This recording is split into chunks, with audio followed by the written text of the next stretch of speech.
one of the greatest benefits of this pandemic, I don't like to take the word per se, but I have to mention it here. But one of the greatest benefits is that everyone prefers to say namaste now, especially when you meet in person. And I've been using this now in our work for all of the 7.5, 8 years that, I've been at this.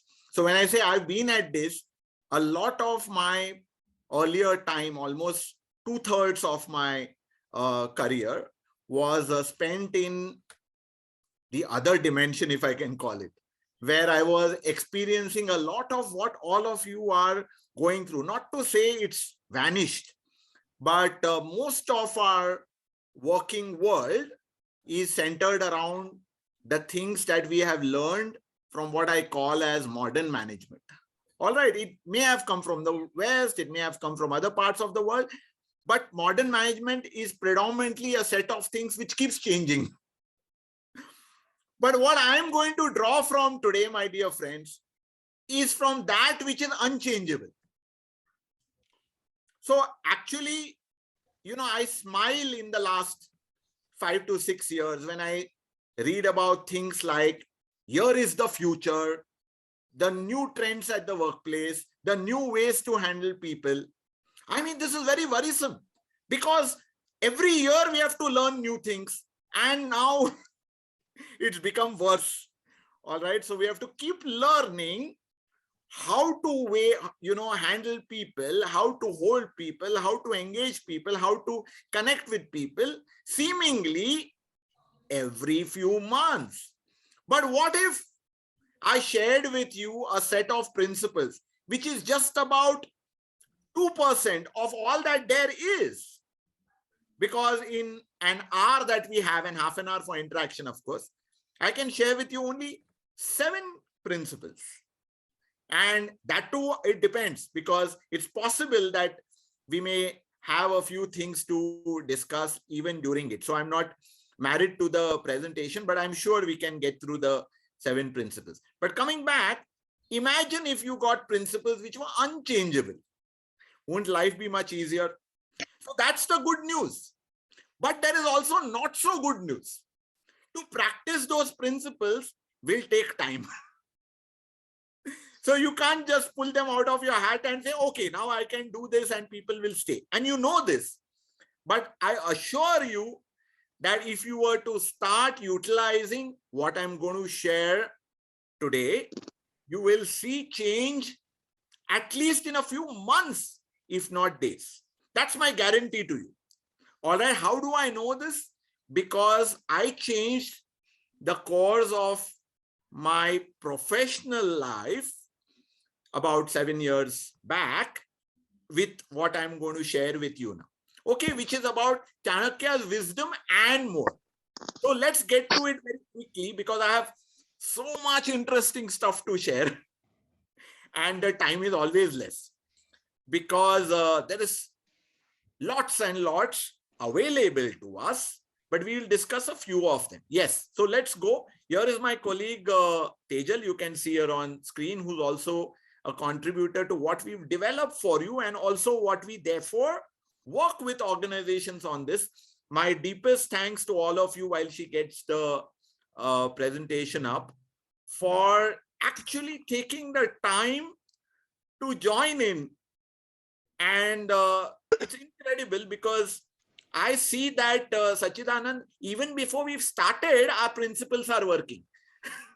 Because a huge number of who registered has come and not turned up the last minute like it happens in our interviews. True. So we are going to look at what does this person called Chanakya have to say in retaining people. And I hope you are not looking for sly ways of doing it. Because we often, connect Chanakya with being sly, thinking of ways as long as the end is clear. So the first clarification I want to give you is that Chanakya never said, if the end you know, then you can use any means. All right. That said, there are different ways of application which can help you not just retain people, because we are going to talk about the larger picture rather than only to hold people at this present time. So let's go. I start generally with a story, and this is not the story of Chanakya. This is a very interesting story. I hope you will like it. Some of you, I'm sure, know this story from earlier. It's an ancient story of performance. So you will know how much performance mattered even over 10,000 years back in our nation itself.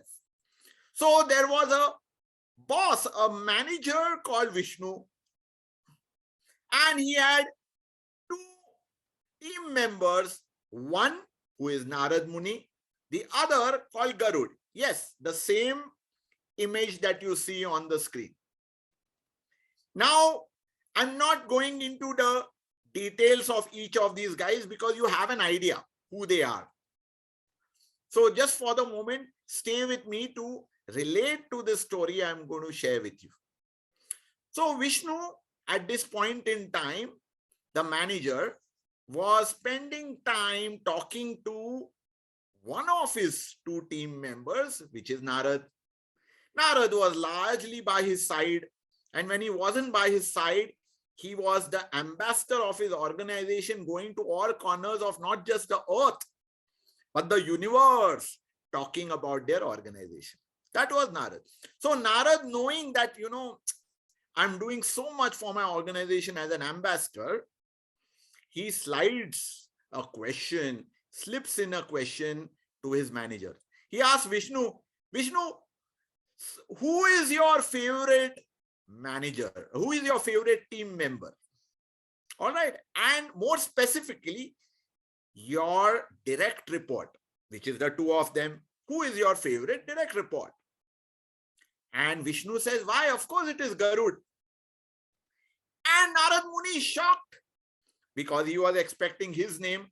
He thought he had done so much that he should have been the favorite pick, right? And so he pulls a long face and he says, how is that?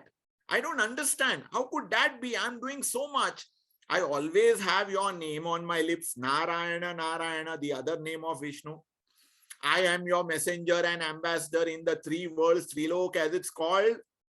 I am the one who has composed bhajans and sutras in your name called Bhakti Sutras. There's so much that I have done. How come I'm not your favorite? Now Vishnu immediately realizes that talk is cheap. It's better to demonstrate. And so he creates a unique situation. There is a sudden loud crash outside Vaikunth, which is their head office. Boom, there is a sound. So Vishnu says, can you just go and check what was that crash outside Vaikunth?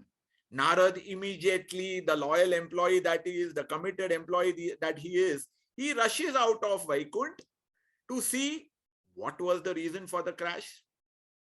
And he comes back and he reports.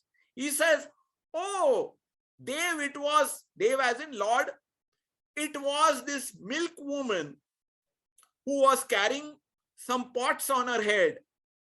And she suddenly fell and broke her pots. That was the loud crash. So Vishnu says she fell. But why did she fall? How could she fall suddenly in the middle of the road? What caused it? So Narad went back again and he investigated and he came back and he said, she's a milk woman who passes from here with, these pots on her head every day. And today when she was walking, suddenly a snake appeared in her path. And because of that, she, tripped and fell over there. So Vishnu said, oh, is it? But how much loss did she incur? Did all the pots break? Or was it just, a little bit of damage that was done? Narad Muni, now beginning to get irritated, said to his manager, Dev, why don't you ask me all your questions at once so that I can ask them all at the same time? And just as he was going to leave from there to ask, the milkmaid the remaining details. Garud came from a tour. He swooped inside in front of them. And Vishnu turned his attention to Garud and he said, you know, Garud, before you came, just minutes earlier, there was a loud crash outside Vaikunt. And I was sending Narad Muni to, and before he could complete the sentence, Garud said, 1 minute, Dev. And he went out in a flash. He came back after nearly 5 minutes. And Narad Muni was thinking to himself, see how much time he took. And how can the manager think that he is the better team member? I was coming so quickly, so promptly, so fast, so speedily. But Garud comes in and here is what he reports. He says, Dev, I went out and investigated. Here are the details. There is a milkmaid called Rama who passes from here every day at 3 p.m. As she was passing from here with 3 pots on her head, 2 pots of milk and 1 pot of curd, suddenly a snake appeared in her path. Because the snake appeared suddenly, she was alarmed and she kind of shook, was startled, and because of which the pots fell. Luckily, she was able to save 1 pot of curd, but the 2 pots of milk fell on the ground and everything was spilled and wasted. I felt sorry for her. So I told Rama that how much do you generally charge for the curd? If you can tell me the price, I have got a very benevolent master, a very benevolent manager. I am sure I can get you a good deal. And maybe that will make good some of your losses. Hence, O Vishnu, if you can please tell me, so-and-so lady has, lost a little bit of her income. If we could help her, then it will be nice. Having listened to now what Garud had to say, Narad Muni, who was standing over there and listening to the full report, he immediately knew why he was Vishnu's favorite team member and not Narad Muni. So folks, generally I would ask you for your responses. But now I'm going to share with you 2 or 3 things very quickly, which you can see as the difference between the two. And I want to request you to draw your own lessons, right? This is an amazing story, absolutely. What did Garud do, which Narad Muni did not do? Narad Muni was loyal, but he was not a performer. Narad Muni could sing the praise of the boss and of the organization. But when he was asked to do something, he had to ask for several questions and ask what the instructions were. Whereas Garud understood, he was so well in alignment with his boss that he was immediately able to understand what is it that is required by the manager. He went out, conducted a thorough investigation, and not only that, he became a brand ambassador in the truest sense, because he told that person, don't worry, I understand that you have lost something, but we can do something about it. I'm going to help you. I'm going to just come back and get you a deal so that some of your loss can be compensated.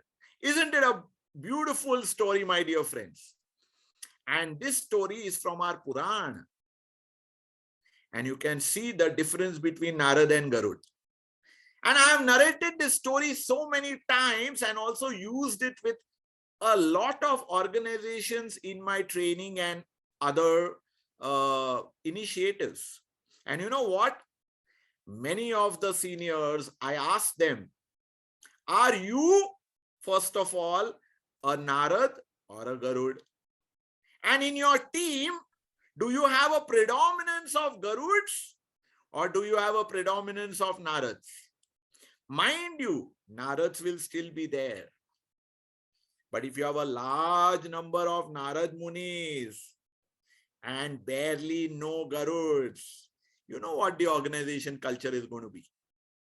Think of all the learnings over here. And most importantly, how do I get more and more Garuds in my organization? All right, little bit of a background. Let's go to the next slide. We have a lot of discussion at the end. Please park your questions or you can put it in the chat. I will take them all up or as many as we can. I plan to spend about an hour sharing with you some of the concepts, and the last half hour, we will ensure that we can take questions. Now, I'm going to share with you 5 sutras, but I'm going to share them with you in English, which means you can directly get the meaning. And I want you to think what has been highlighted by Acharya through these sutras. So we'll look at 4 first and then the 5th one separately. The first one is called Om Namo Shukra Brihaspati Abhyam. Here I am, going to share a little bit of a mystery. But first I will ask you, what does it convey to you? You can please put it in the chat. Om Namo Shukra Brihaspati Abhyam. This is the start of the masterpiece that he wrote, which is known as the Kautilya Arthashastra. Am I audible to others? Devi says I'm not audible. Yes. Okay, I'm audible, Devi. So request you to please check your connection. Yeah. Okay. What do you think? Make a guess. We'll just spend 2 minutes. Anyone or everyone, please make a guess. Om Namo Shukra Brihaspati Abhyam is the first thing, the first set of words which appear at the start of the Kautilya Arthashastra. It's an invocation. What does it imply and why? So Manojji, absolutely. The first and the obvious meaning is it is pranam to the gurus. Is there any hidden meaning in this? Who's going to try? Why did he choose Shukra and Brihaspati? Could he not choose Ganesha? Could he not choose Vedvyas? Could he not choose Valmiki? So many gurus. All right, I'm going to give it to you. If anyone wants to try, I can still wait. Make a guess. Come on. It's interesting. Shukra being the guru of evil. My God. Okay, that's harsh. You mean the Asurs. Yes. And Brihaspati of the good. Yes, but this is a great attempt, Shubhashish. You're absolutely right. Now I want to... ज्ञान और वैभव दोनों को प्रणाम. हाँ, ज्ञान और वैभव दोनों को प्रणाम. And there is a little bit more, Manojji. So since you have already started, I'm going to give you one more chance. And others. Manojji has already led you a little bit closer to the actual message from Chanakya. We need to understand, we need both to understand the concept. Very good, Raghu. Okay, I'm going to give it to you. Friends, in Indian wisdom, what you see is not what you get. I'm going to repeat it. In Indian wisdom, what you see is not what you get. And yes, Swapna, you've cracked it. Now here it is. Both are symbols of something. Shukra is a symbol. Brihaspati is a symbol. And to both, we are saying salute. Let's see what it means. Shukra represents the right brain and all that it contains. Brihaspati represents the left brain and all that it contains. Now let's just take the most important, I won't say important, but the most significant aspect of each of those brains. The left brain is the rational, analytical, logical, orderly, and reasoning mind.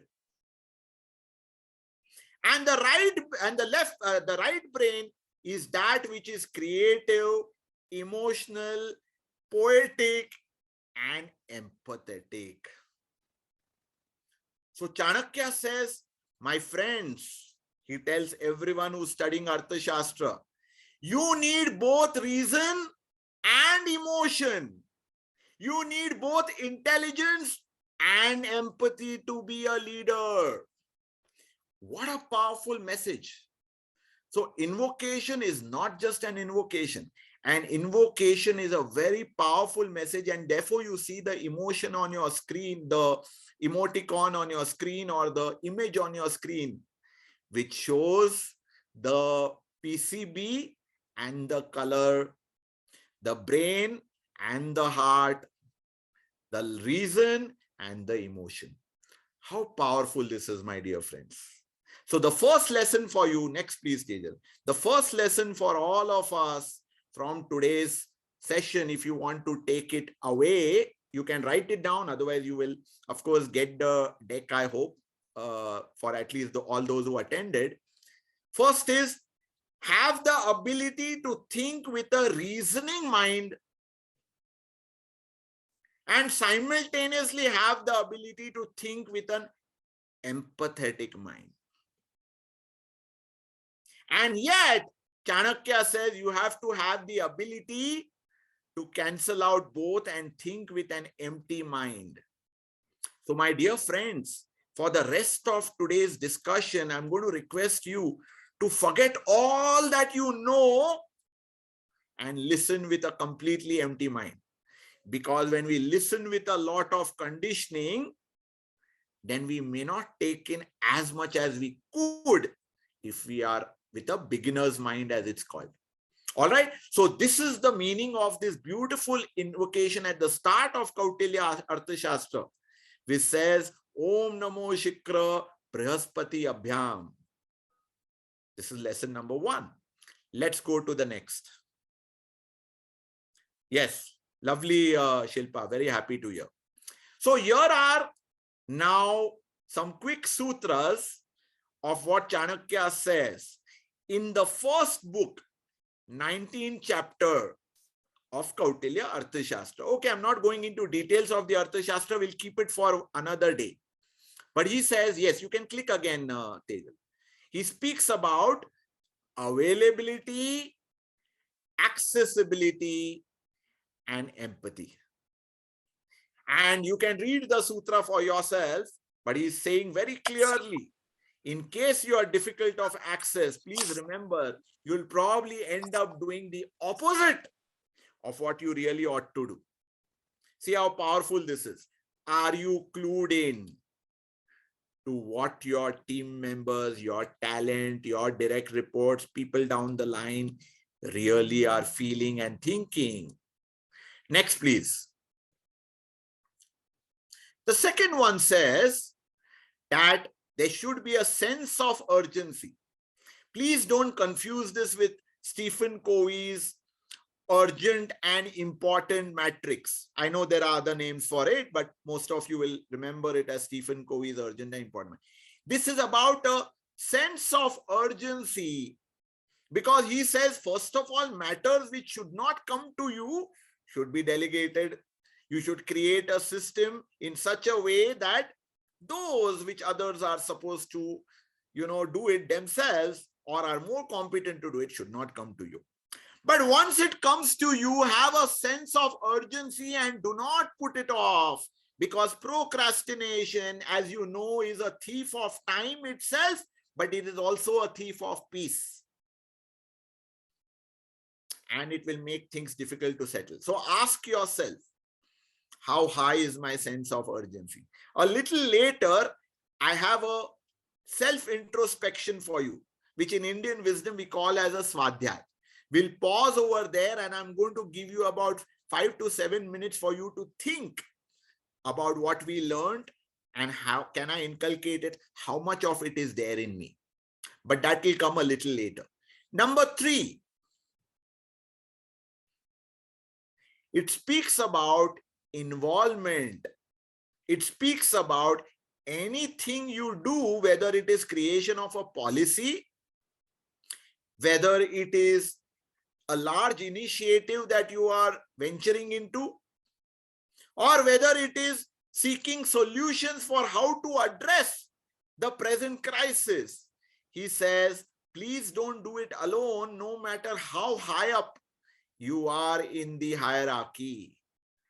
Ensure that you get a few people who can give you, I would say, the right advice in terms of their maturity.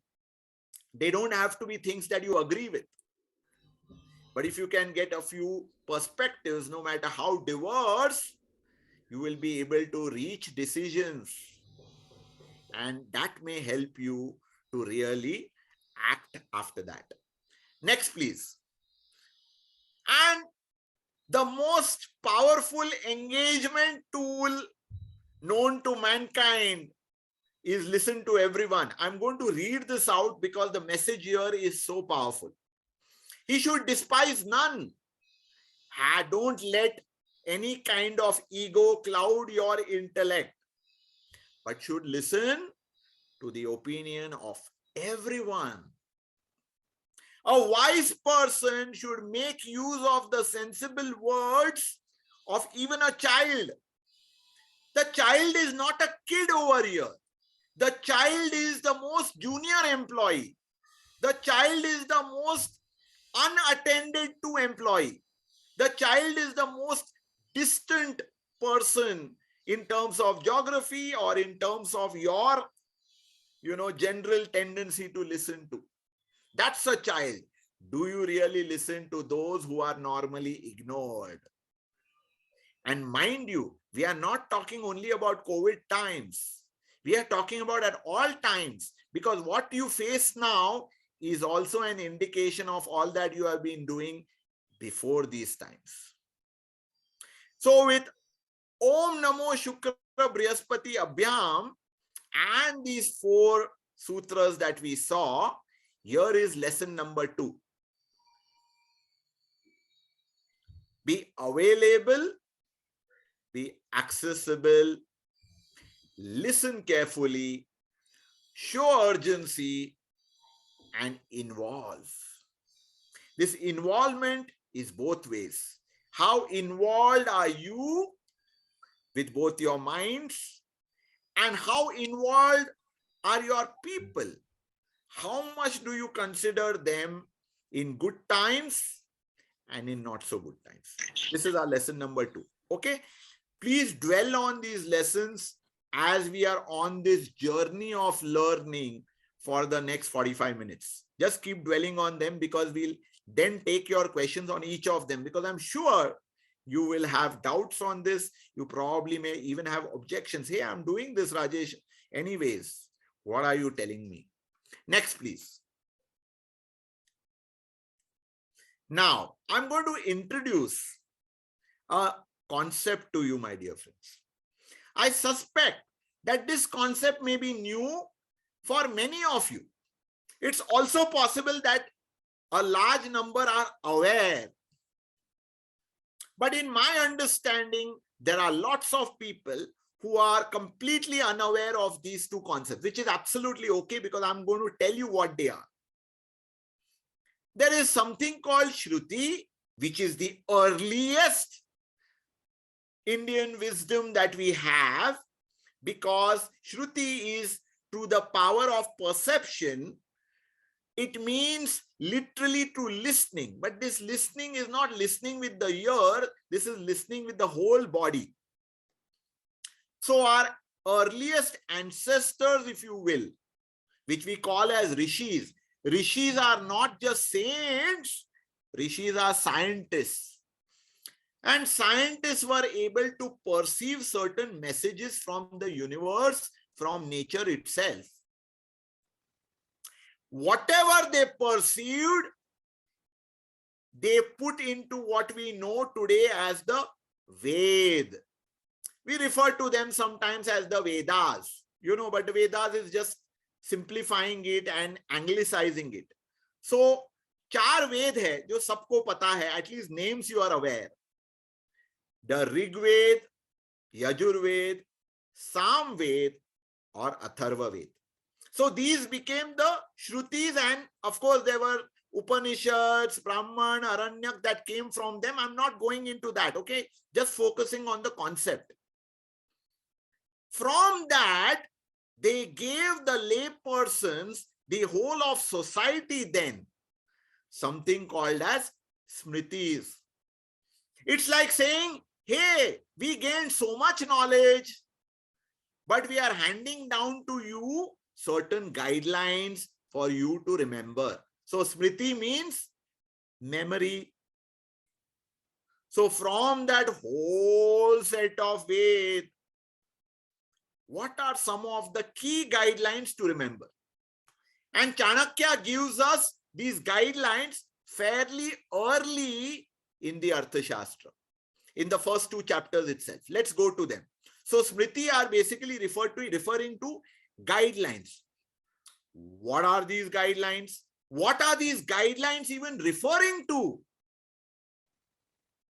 So in the Smriti were the codified principles for having an orderly society. I repeat, Smriti were guidelines to remember. They were the codified principles for an organized society, for an orderly society, for a happy society, for a peaceful society. Now you replace this society with an organization. I repeat, replace this society with an organization, and you can still apply these principles which I'm going to share with you in the next few slides. Let's see what they are, and it will also bust a few myths for you, for those who know some of this, but only partly. Next, please.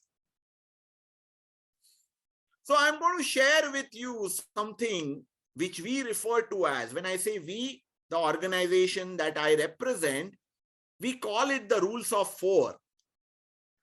And the rules of 4 are extremely useful for understanding how people can be organized.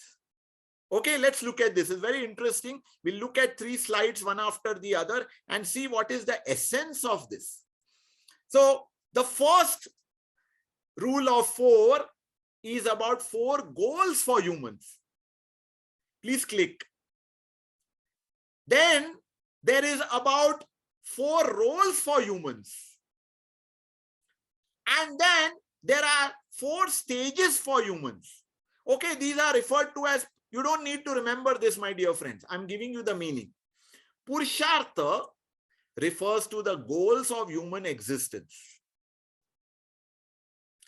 Varna of the Varna Vyavastha refers to the color of the intellect, color of the inclinations, meaning how much or what level are you at intellectually or emotionally or inclination wise.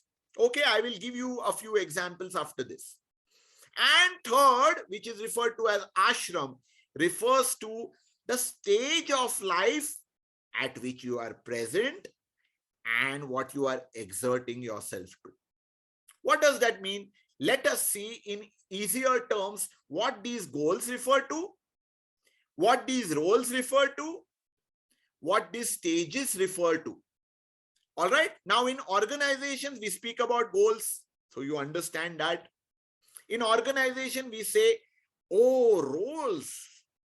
I understand that as well. But what are stages? Stages are, you can refer to it as the employee life cycle. All right. But typically, you know, in your entire career, rather than in one organization, what different phases are you in? Now, why were these made? I want to share with you. Next, please. Why were these made? Why were these handed down to us by rishis in the Smritis? The goals were given to us for spiritual evolution. I repeat, the goals were given to us for spiritual evolution. The roles were given to us for emotional and intellectual evolution, dear friends. And the stages are the natural form of chronological evolution. So you are going to age, but can you also 1 second. grow with it? That is chronological evolution. Now, in an organization, at a junior level, probably you are not mature enough, not experienced enough, and therefore the wisdom will take time to come in to develop what we refer to as emotional quotient today will take time. But that journey is called emotional or intellectual evolution. And spiritual evolution is where you can actually move towards your highest potential, my dear friends. And imagine our ancestors said that whole of society, every single individual belonging to society must benefit from all of these three evolutions. What does this mean? Please click. This means, please click. All the guidelines are building blocks for the evolution of its people. I repeat, all the guidelines are the building blocks for the evolution of its people. Mark my words, I am saying evolution. I am not saying mere growth. It is very different to evolve than get promoted. I'm sure you will agree. It is very different to evolve than say I'm getting richer. It is very different to evolve than getting different designations, possessions, and so on. And imagine if you can do that for all your people. But before we go to the key lesson from here, you may be interested in knowing, Rajesh, which are these Purushartha, which are these Varna, and which are these ashrams? This is just from information point of view. You don't need to know this unless you want to apply this in your organization. Next, please. So the Purusharthas are 4. Dharma, Artha, Kama, Moksha. And mind you, all of this can apply to each one of us. They are not obsolete principles at all. They are the foundation of life itself, which modern management or organizations have not even thought of because there's no time for it, or supposedly so. The Varna Vyavastha, which we have very incorrectly understood and even completely, I would say done a lot of injustice to, as the caste system was never a caste system. It was a model of roles. And the roles were as follows: Shudra, Vaishya, Kshatriya, and Brahman. And the 4 ashrams are Brahmacharya, Grihastha, Vanaprastha, and Sannyas. I could go into details of all of this, but I just want to tell you, you can roughly take it as the stage where you are an apprentice, where you are a trainee, where you are a fresher. The next stage where you are now an individual contributor growing into a manager. The next stage when you are manager of managers and getting closer to the stage where now you need to move on. You need to groom your people for the next successor. And sannyas, where you move out of organizations and become someone who can still perhaps become an example, a role model for society. What a powerful way to organize society and organizations, my dear friends. Okay, so now let's look at another concept which is very closely connected to these rules of 4. And before that, let's look at what is the lesson from this. The lesson from this is as follows. And I want you to really dwell on this. Think evolution of people, not engagement. Engagement is so short term. You are accomplishing nothing, my dear friends. Evolution is so long term. that people will want to be with you, not just as organization, but with you as people, with you as humans, with you as managers. An organization is just incidental because you care for people and you are working on their evolution. You are working on their truly evolving in their life. This is lesson number 3. Let's go to the 4th aspect. Next, please. Now, and I know several of these concepts are new, so be with me and, take away the key, the essence of each of this. I'm sure that is definitely possible, and connect it with your present situation later on. Just absorb right now. So there is something called Triguna. And I know that there are many followers of and readers, hopefully students of the Bhagavad Gita. So whether Gita ho ya Vedanta ho ya fir koi bhi shastra ho, in that you have something called as Triguna. Now this Triguna is there for everything in nature, human being and others. For our understanding of organizations, we are going to look at these as the proportion and combination of these 3 which determine the maturity of the individual. What are they? First, let's understand. They are called Sattva, Rajas, Tamas. Sattva, Rajas, Tamas. And the words that you normally use as adjectives are Sattvic, Rajasic, and Tamasic. I'm sure you heard these. What do these mean? Simply put, because I'm going to make it simple for you rather than the detailed meaning of it. The one who is Tamasic, you could think of it as someone who is still at the stage where professionally, intellectually, emotionally is still to develop, and therefore relatively immature, likely to take more wrong decisions and actions than right ones. And that shows up in the behavior. Rajasic can be related to almost every corporate professional where we want to grow. We are restless about growth. We are worried about our careers. We are worried about our jobs. We are worried about our salaries. We are worried about our growth. We are worried if we are getting the right deal or not.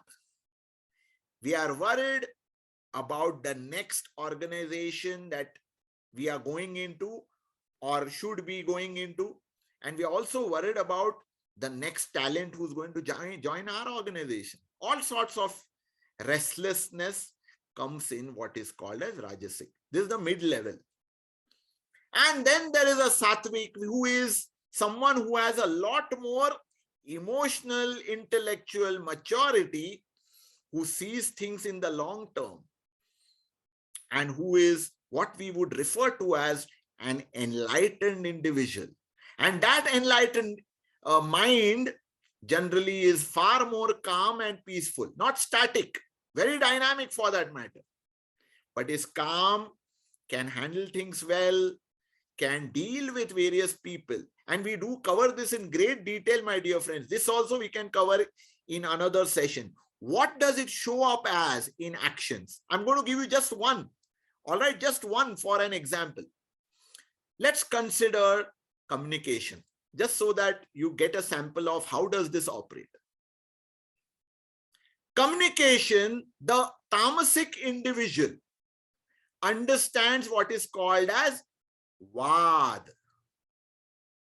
And Vad is almost a one-way conversation. I am conversing, giving my view, and I'm generally talking about people, cribbing about them, maybe about the organization. And I'm not concerned about, am I listened to? Am I listening? Am I getting across? These are all examples of tamasic communication. It's not about one single human being. It's a mindset. The Rajasic mindset understands maximum what is called as Vivad. And Vivad is referring to that which is your position against mine. I may listen to you, but I still want to win an argument. I still want to ensure that I have the joy of winning that debate. And largely, I am talking about events, about happenings. The Sattvic person, the Sattvic mindset is the mature mindset who always deals in Samvad. So Vad, Vivad, and Samvad. Sattvic mindset, Samvad. That means he or she considers the other individual as an equal who needs to be listened to, who needs to be also communicated to in a way that the person can appreciate and understand. And Sattvic conversation focuses on possibilities. Tamasic conversations focus on people. Rajasic conversations focus on events. Sattvic conversation focuses on possibilities. Get the idea? And I gave you just one aspect. You can apply this Sattvic, Rajasic, and Tamasic now to every kind of behavior. And the highest level of tamas, that kind of individual is what we refer to as a Shudra. It's not to be understood as a bad or an evil person, friend. That's incorrect. It's not a label, but it's an understanding of the person. And the one with the highest Sattvic concept is to be understood as someone whom we call as a Brahmin. Okay, I will take just another, 5 or 7 minutes, and then we will take your questions. Next, please. So what is the lesson from this? The lesson from this is study the individual team member to understand the level of maturity and potential. There are no shortcuts. I repeat, there are no shortcuts. So am I taking interest in individual team members? Why am I saying team members? I could have said employees. Because you can do it for your people. Other managers should do it for their people. Everyone has to understand and identify the level of maturity and potential of their teams. Perhaps if you are a business head and HR head, you have to ensure that this happens in your organization. You can't do it for every single individual yourself, but you can still do it culturally. Next, please. Now, there is a sutra which I wish I could take you through in great detail. But remember, I'm only giving you a taste of what Chanakya has to say. So Chanakya says an organization is made up of 7 pillars or 7 elements. These 7 elements are leader, manager, customer, infrastructure, the finances, the team, and all its allies. And we are going to only speak for the next 5 minutes on what is called as danda. Danda has many meanings. Here, danda is not punishment. Danda means the team. Within that, Chanakya has given us something called as the excellences of the team. Next, please. And this will be our final discussion for today. Let's look at one of JRD's quotes. He says you have to adapt yourself to their ways and deal accordingly and draw out the best in each. I repeat, you have to adapt yourself. And this is JRD who, even at the time of his retirement, had 95 companies in the Tata Group that he was responsible for. He says you have to adapt yourself to their ways and deal accordingly and draw out the best in each. Next, please.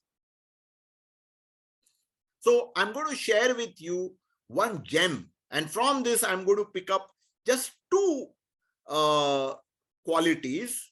And then I'm going to leave you with something called as a Swadhyay. So let's look at what are these 6 qualities. And there's a lot more, okay, in Arthashastra, in Chanakyan scheme of things. We can probably have a part 2 if all of you are interested. And I'm sure Sachidanand will be also interested. Let's look at what Chanakya says are the qualities which make up an excellent team. They are referred to in Arthashastra as Danda Sampat. Danda Sampat means excellences. Those qualities which make up a high level kind of, high quality kind of team. They are as follows. Nityo refers to those who are consistently available. I'm going to give you an example immediately after this, so please be with me. Vashyam means compliant and committed, not loyal. Compliant and committed. Look at the next one. Tushta Bhruta Putra Daraha. And Putra Daraha refers to the whole family, the children and the spouse. Tushta refers to being satisfied, being contented, being engaged. Bhruta refers to the team member. Is the family also engaged? Sarvatra Pratihato, always in positive momentum, in dynamic spirits, wanting to march ahead. Doesn't matter what the challenge. Bahuyutta, width and depth of experience. And my favorite, especially during COVID times, because, you know, many organizations have realized it the hard way, that people will only treat you back the way your organization has treated them. You are not an individual, you are representing your organization. And Chanakya said 2,500 years back that the 6th excellence is Saha Vruddhi Shaikatvada Advaidya. Advaidya means aligned. And Vruddhi means in favorable, positive circumstances. And Shaya is unfavorable circumstances. And Saha means together. Are you aligned and together in all circumstances, favorable and unfavorable? Are you the kind of organizations when you run into a pandemic, the first thing that you do is start planning whom to throw out? Then you've already got it wrong. Are you the kind of organization in good times you start hiring like crazy and expecting all of them to join? So next, please. So I'm going to give you how JRD did it. Tejal, I'm going to request you to go to JRD's example, and then we'll leave this for them to think about. And then we'll take the questions immediately. So JRD was consistently available and tried to get the best young talent into Tatas. You may say this is, you know, almost a century back. Friends, a century back also, this was pioneering, and it is still ahead of its time in many ways. And he led an idea called the TAS, the Tata Administrative Services, well before it was required for the best quality young talent who would be groomed. Xerxes Desai, who led many businesses, especially Titan, and Camilla Punjabi of the hotels business were some of those who rose to top excellence and created magic. My own boss in Mahindra Group, Rajiv Dubey, was also a product of the TAS. Next, please. Vashyam. In order to create managers with the latest management tools and practices, JRD created TMTC in Pune. You know this. Look at the date, the year, 1964, he could think of management development. And here we are struggling with keeping people. Next, please. You can study these further. They are all researched and you have these, you have an idea of these. Tushta Bhruta Putra Daraha. He ensured that he paid personal interest, took personal interest in every employee. And there's a famous incident where JRD stood with Sudha Murthy when she was part of the Tata Group outside Bombay House because it was getting dark, till her husband Narayan Murthy turned up. So when she was quitting, he actually supported her. And he said, I will help your husband in business if required. What a great relationship he created. The chairman of the business talking with a fairly, person lower, lying lower, much lower in the hierarchy. Next, please. What did he do about Sarvatra Pratihato? JRD always helped to find the best in people, because of which he was able to grow the group from 14 companies to 95. 14 when he took it up in the 30s. And who are the leaders he created? J.J. Irani, Ajit Kerkar, Suman Mulgaonkar, F.C. Kohli, Darbari Seth. What luminaries, what pioneers. Next, please. Bahu Yuddha. With Telco, JRD selected the talented Suman Mulgaonkar. Think of this. Suman Mulgaonkar, who became legendary with Tata Motors, was not with Tata Motors to begin with.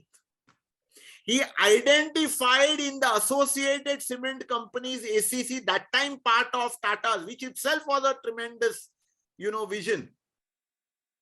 He handpicked him and he said, he's the right engineer who can lead Tata Motors. And you know what happened with Tata Motors. Last but not the least, next please. He created personnel department and departmental councils in 1947. Can you imagine? In the year of India's independence, Tata's already had a personnel department and interdepartmental councils. The objective was similar, that we must know when people have problems, we must know when people are doing well, we must know when organizations are having issues. So the communication between management and employees should be regular and sort out all problems. Friends, I'm going to take you to a Swadhyay. This will be sent to you, each of you. I will ensure that Sachidanand takes you through, leaves this with you, which are questions you need to respond to before you put those questions to me. Just dwell over them. I leave them for 2 minutes and then we'll take your questions.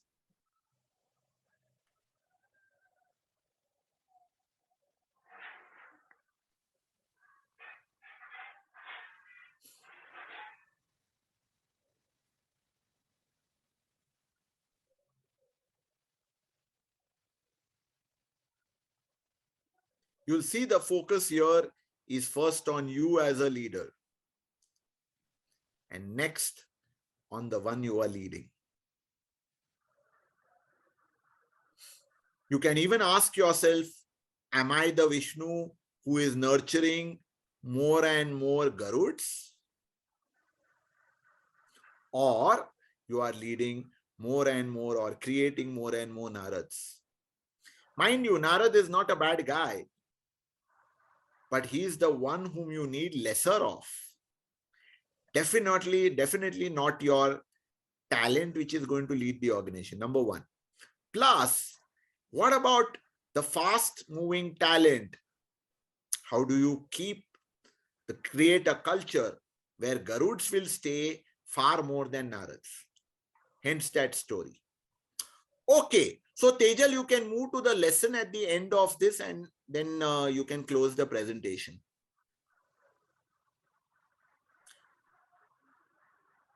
Yeah. So let's inculcate the 6 excellences in self and in team members. All right. Lot more available, but we are going to pause now because, as I mentioned to you, we want to make sure that there is interaction. Okay. At the end, I'll also leave some contact details with you, which if required, you can get in touch with us. Yes, let's take your questions. Thank you, Rajesh. Guys, I think you can raise a hand and ask your question.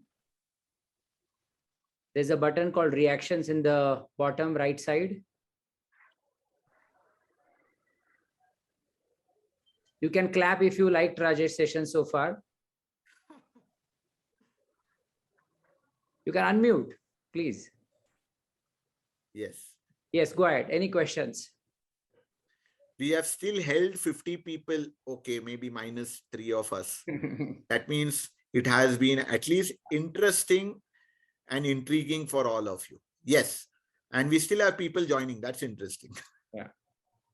Okay. Who wants to unmute and ask? You can also put your questions in chat. Any questions that you may have? Hi Rajesh sir, this is Saurabh.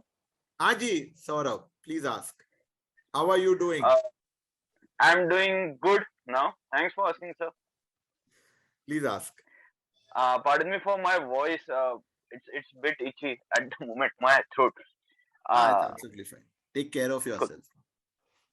Yes. So I just wanted to ask, when we work within an organization and when we create next level of leaders and succession planning and everything, we have to make sure that I won't say vision, but at least the purpose that should be aligned with the organizational goals, right?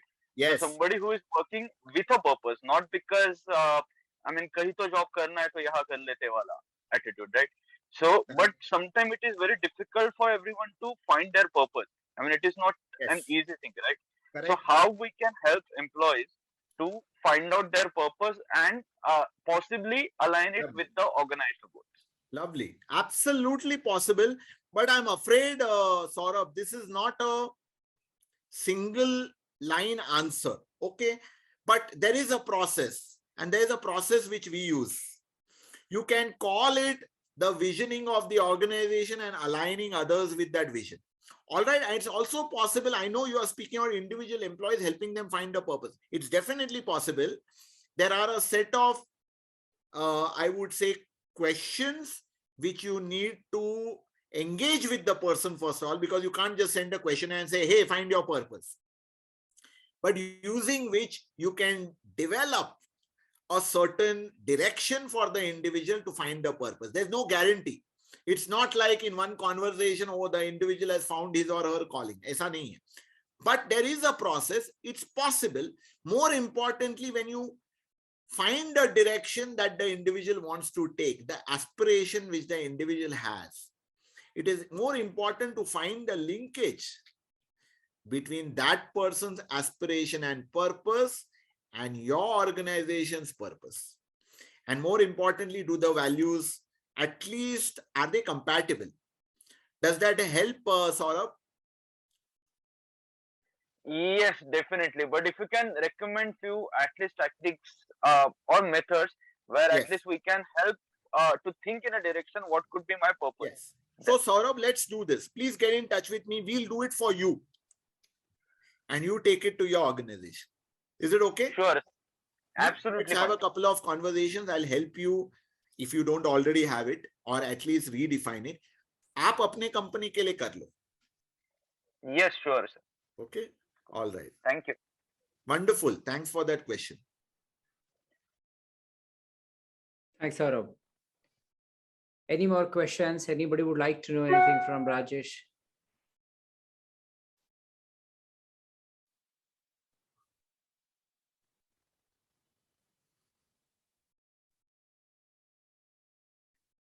Okay. I just want to share one thing just as a insight for you, and you can please ask more questions. I want to tell you that there is, taking from where we are, there is a concept of Chanakya which goes in great detail how to apply different strokes for different folks. Not just as broad demographies like ye generation le lo, ye formula lagao. No. Depending on the drive of that person, depending on the aspiration of the individual, you can call it purpose if you wish, like Saurabh asked, depending upon what does that individual aspire. And understanding this, you can apply a certain set of things for that individual. All right, this goes in great detail, but I didn't want to do it in a hurry because it takes time for an individual to understand. Now, this is, I'm going to give you the name for it, and you may think, hey, ye to mujhe already pata hai. But I'm also going to tell you, ye kisi ko pata nahi hai because it's barely used in organization. We refer to it as Sama, Dana, Bheda, and Danda. Sama, Dana, Bheda, and Danda. But this is very elaborate. So we will discuss this another time. All right. This goes to the individual psyche of the employee, of the team member. And understanding that you can learn how to not just deal, but have the person actually commit to your organizational purpose. Whether the person will stay forever, I don't know. It's not possible to guarantee, but you can get a good handle on what the individual seeks. Just wanted to share that with you. Okay, we'll take, probably we have time, but I'm going to kind of take maybe 2 or 3 questions. Please ask, even those who are perhaps a little familiar with Chanakyan principles, go ahead and ask.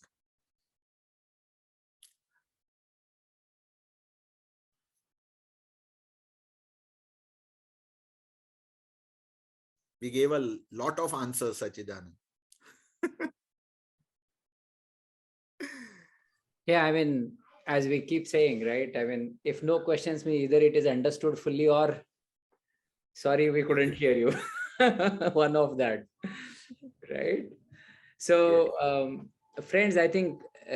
Okay, Yeah. I think we have a question from Swapna. Yes, yes. Sir. So, Rajesh, there will be many of us over here who are working for organizations.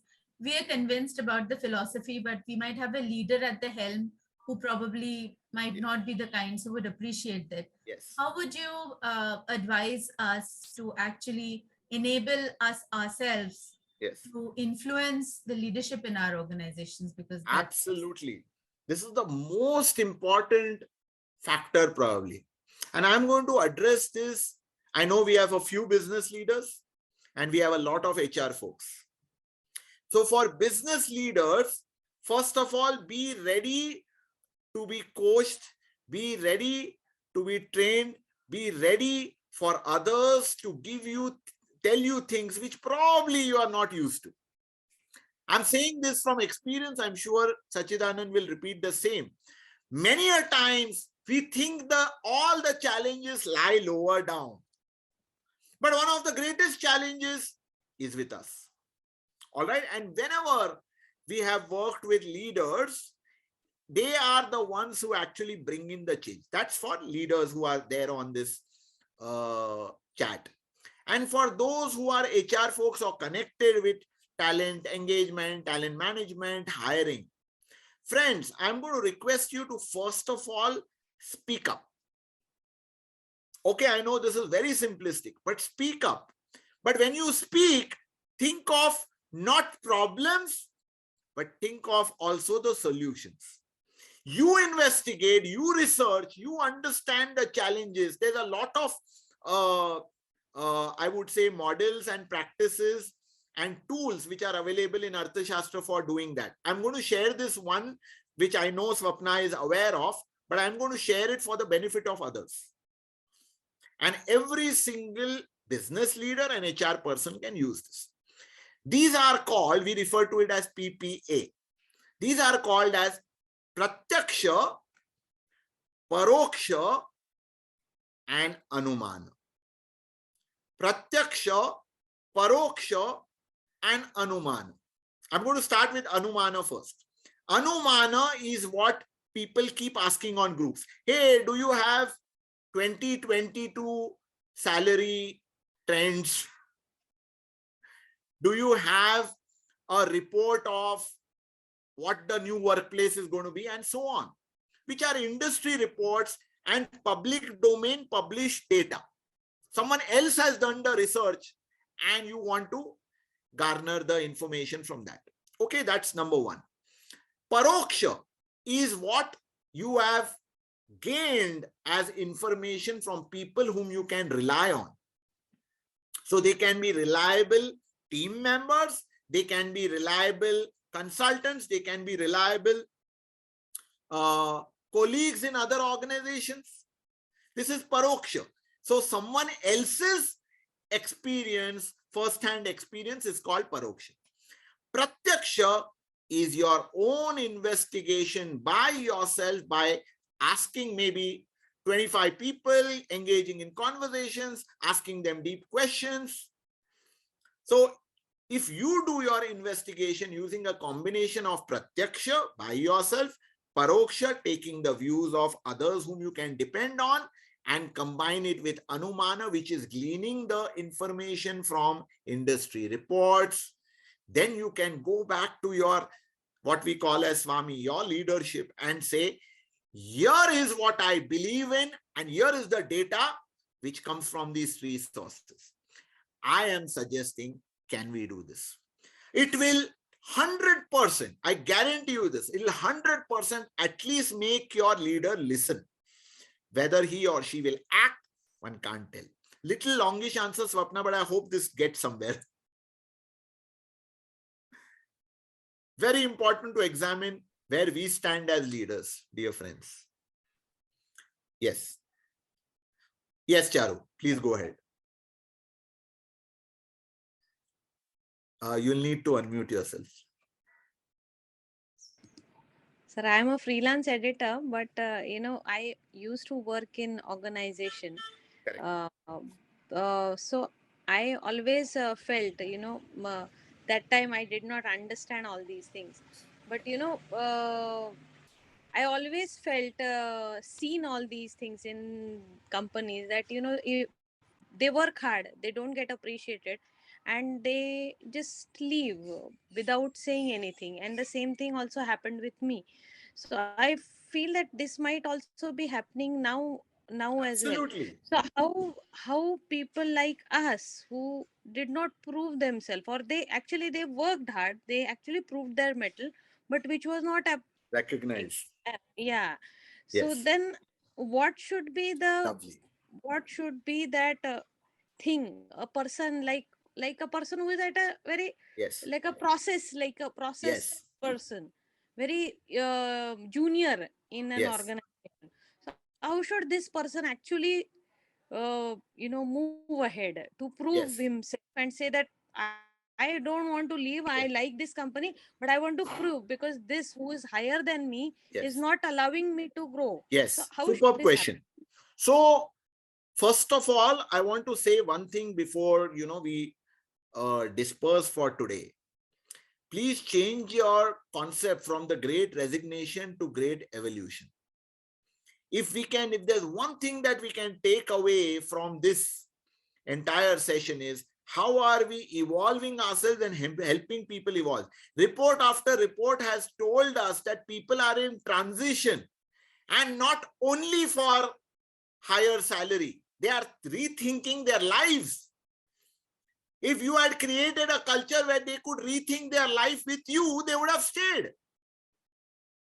I'm not kidding. You need to try this, because we always think short term, because we want to get quick results. Even recruiters highly under pressure. Where is the time? Kisi ko time dena hi nahi hai. So how will you evolve? Now this I gave from organizational point of view, Charu. Now coming to the individual. People who really want to grow with certain kind of organization also have a responsibility, I feel, and it connects with what Saurabh asked earlier. First of all, you identify what is it that is your life's purpose. Okay, again, if you are interested, I will do it with you, Charu. Understand what is your life's purpose. I'm not saying what is the next thing you want from Amazon, for example. What is your life's purpose? Which means, what is that which will help really tap your greatest potential, which will give you the fulfillment immaterial of the perks that come with it. And then see what is the kind of organization that has the culture to value that. Number one. Number two, what is the kind of role that perhaps it may not align 100%. But what is the kind of role that will enable me to either develop skills for that purpose or utilize the skills that I already have. Again, reports have shown that people are thinking their purpose, isn't it? Saurav's question also probably came from that. But we have been talking about purpose from Chanakyan concepts for the last 8 years. So that applies all times. That's why I said unchangeable principles. So purpose is the number one thing which can become the anchor for everyone's life, including you, Charu. You became probably an editor because you recognize that my skills are not being utilized in a job, but this is the thing which is utilizing it quite well. And that's what many people are doing. You may not have switched over now, but many are switching over now because they perhaps realize this in dire times. One last thing I want to share, and then I'm handing it back to Sachidanand for closure or for the next question, perhaps. Friends, at least now, can we use this as an opportunity than a problem? Stop besetting yourself with woes and think how I can rewire myself at this point in time. There are lots of opportunities. Think a little differently. I'm going to share one example which I shared in another forum recently. Okay, several of you know this organization, if you are in Pune especially, and many of you know because I've spoken about this on many other forums. And I said that Malacca Spice, the group, because now it is no longer just a one or two restaurants, it's an entire group of different verticals. One of the things they do to engage and hold employees long before they start moving out or thinking of starting moving out is converting them to intrapreneurs. Now you will say, I've read about it. They are actually doing it. And they are creating small businesses within the larger business. And it is not a mini organization. It has got a fair number of close to 400 employees, not very tiny. And larger organizations actually have greater wherewithal. So can I create allies out of my best talent? Can I give them opportunities to start maybe projects and mini enterprises within my larger organization? They will stay with you and still accomplish their purpose. They'll be happy to be with you. Okay, so that's the last input I wanted to give. Thanks, Charu, for this question, and back to you, Sachidanand. Thank you so much, Rajesh. Thank you for all the inputs. Is there anybody else who would like to hear any more insights from Rajesh? Any other questions? Maybe thanks, Sachidanand. Thanks, Rajesh, sir. I think so. It was wonderful session. My name is Mohsin. I wanted to just, not a kind of question, but before we close up the call, I think so maybe I thought of coming up and maybe thanking you all for setting up this ground. And this was really an awesome one. As always, what I can say. And one of the things which, before we close the call, I wanted to understand maybe from Rajesh, sir, as a guru, what can be the 3 tips and tricks on the topic maybe for the retaining people before end of this session? 3 topics for? 3 tips on the topic.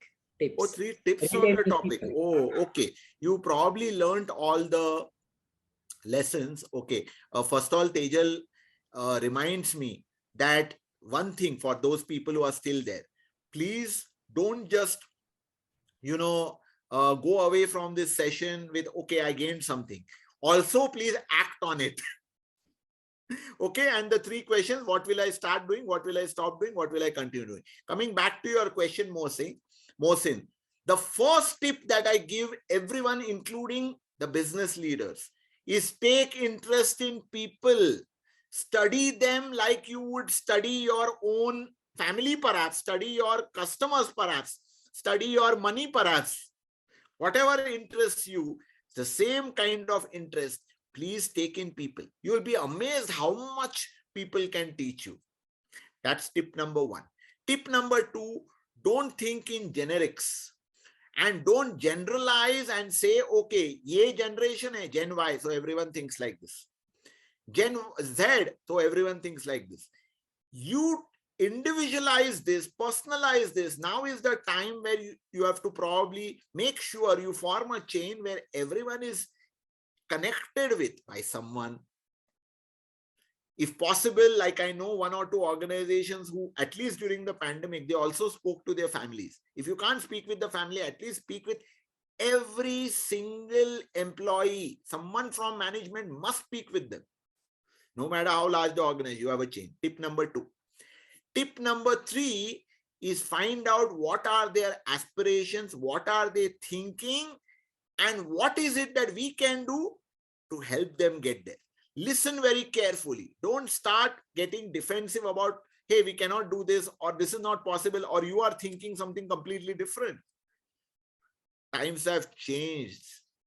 You probably can think of how an employee can continue to be with you without being on your rolls. Hold that individual. Let's not think only in employee terms. That's one thing that I would highly recommend to you, Mohsin. Develop mechanisms. And if you are a leader, create those mechanisms. Yeah, that's the response to you.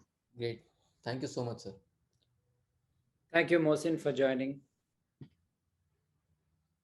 Thank you, Rajesh. I think we are on time. If there are no more questions, we can stop here. Yes, we can. Friends, so that joining questionnaire we are happy to share with you. And I'm happy to share the deck if required. Yes, Shubh, go ahead. Let's make yours as a last question. Yeah, it's not a question actually. Thanks for Rajesh ji and Sachin for such a insightful session, because more than the session, I think the question answer actually brought the essence of this entire session out. Thanks for that. Something that I always, out of such sessions, I feel that many people speak about preparing ourselves for the tomorrow, thinking out of the box, but probably we don't need to think about tomorrow. All we need to do is fix our today, and tomorrow automatically falls into place. And we all need to go back to our basics, which is listening to people, understanding their aspiration, understanding their problem. This entire culture of empathetic organization is all basis on that, probably. Yes. Agreed. Shubh, you've given the answer to your question, if any. Yeah, that's what it came to me. I mean, I was so surprised. It comes to that basic thing again. Beautiful. Thanks, Shubh. So I think I'll sum it up in 2 lines. One of the very important aspect that Rajesh in the beginning of the session talked about Narad and Garud's story. I think we as a HRs need to figure out, first of all, me and my team, are we more of a Narads or are we more of a Garuds? Me as an individual and me as a team, or HR as a team. Most of the time we are only praising our organization and praising our leaders as HRs. We want to talk about everything great about a company to a future candidate, as well as front of management, how everything is rosy. But I think we need to stand by for what is right for the organization. If sometime it means giving a tough feedback to leaders, go and share that feedback. Like Rajesh says, speak up. First, learn to speak up. Stand for your own points as a HR. And to stand for your point and for a right side, I think we all need to have a right data. And he touched upon, your own experience, pratyaksha, and being dependent on those who have experienced already. And so getting together and building a data, in simple sense, we call it making a business case out of everything, because your business leader only understands the business. Therefore, as a HR, we all need to put ourselves into the shoes of a business leader, behave like a business leader, at the same time backed up by a human psychology, and make everything a case for leader to understand why it is important for a business, and we will be heard. So I think, and being Garud means then not just going and coming back with the information, but coming along with solution that, hey, you can afford and therefore you should pay double for the curd and satisfy someone who filed at your door, right? I mean, someone came to your so interesting. I think and therefore there is a interesting concept in management called eagle view. Garud is called eagle, right? So eagle view क्यों कहा जाता है? Because, and in fact, I would also expand for a minute saying, why would Vishnu, a manager or a leader, choose Garud as a vehicle? जैसे गणपति ने rat choose किया या शिव जी ने नंदी या ऑक्स चूज किया, तो गरुड़ ने ईगल को क्यों, सॉरी विष्णु ने ईगल को क्यों चूज किया होगा? Is because eagle has that vision to see what others cannot see or what others are deprived of seeing. So his ability to see far and advise a leader, okay, what should you do? So I think we need to be those Garuds in our role, and maybe you can understand more from this concept later in interacting with Rajesh, or can get back to me. Very quickly, great resignation to great evolution. Rajesh, that's a good word. I think we need to put that word on a LinkedIn and remove this. Probably parallel counter articles must happen on great evolution. I agree. Which is happening among people, because great resignation is a very, very negative term. Let's begin. Let's write correct. article. Thank you, Rajesh. Thank you so much for your inputs, and I'm sure everybody would have learned, enjoyed. You have a lot of takeaways. Thank you so much. And friends, we may have a follow-up session soon on something from Rajesh. I'll announce it to all of you. Thank you so much. To all of you, my dear friends. Thank you so much, Sachidanand. Take care and stay safe. Thank you, Rajesh. Thank you. Bye-bye.